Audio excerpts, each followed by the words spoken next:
बाबूजी, कल जो नल्हड़ में श्री शिव मंदिर में कांड हुआ है जी उनके श्रद्धालुओं पर जो एक बहुत बड़ा हमला, सुनियोजित हमला हुआ है जी, क्या आप वहाँ थे? मैं वहाँ एट ए टाइम मौजूद था और पूरी वारदात मेरे सामने हुई थी। मैंने चश्मदीद अपनी आंखों से वहाँ के हालातों को देखा और देखने के बाद मैं इस नतीजे पे पहुँचा कि अगर प्रशासन इस बात पर अमल नहीं करेगा तो चंद दिन बाद मुसलमानों का राज होगा और हमारी बहन बेटियों की इज्जत हमारे सामने लूटी जाएगी।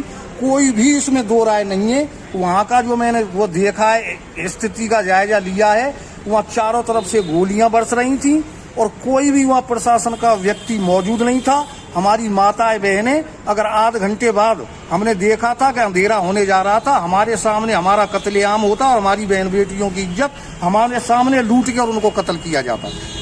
तो बाबूजी, वो लोग आप लोगों के मंदिर में आने के बाद उन्होंने फायरिंग की? पहाड़ पर वो लोग चढ़े हुए थे, हम नीचे थे मंदिर में। करीब 6000 बच्चे, लेडीज और हम बुजुर्ग थे उसके अंदर। वो चारों तरफ पहाड़ पर चढ़ने के बाद चारों तरफ से फायर हो रहा था। जब हम लेडीजों को बाहर निकालने की कोशिश करते थे तो वो अपना फायर तेज कर देते थे और वहाँ जो गाड़ियों का हमने सिलसिला अपनी आंखों से देखा, वहाँ कम से कम मेरी नजरों में, मेरी 76 साल की एज हो गई, कम से कम 300 गाड़ियों में आग लगाई गई और गाड़ियां पलटी गईं।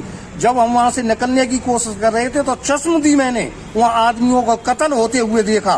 फरसाओं से काटे जा रहे थे। वो लाश कहाँ जा रही थी, कौन ले जा रहा था, इसके बारे में नहीं पता, क्योंकि हमें खुद अपनी सुरक्षा करनी थी। हम वहाँ ये देख रहे थे कि हम कैसे निकल के यहाँ से जाएं। ये मैंने स्थिति अपनी आंखों से वहाँ चश्मदीद देखी है।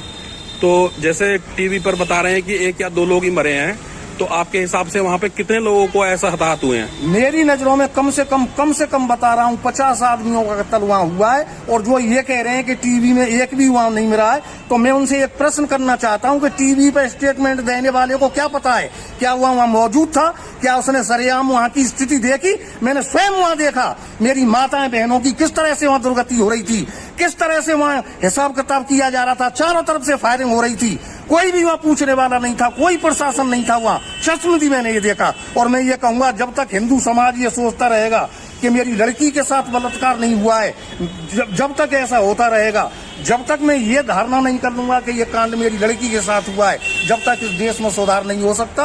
आपको मैं बता रहा हूँ, अपना तजुर्बा बता रहा हूँ, कल की स्थिति का देख के मैं हालात बता रहा हूँ। अगर ये स्थिति चलती रही तो वो दिन ज्यादा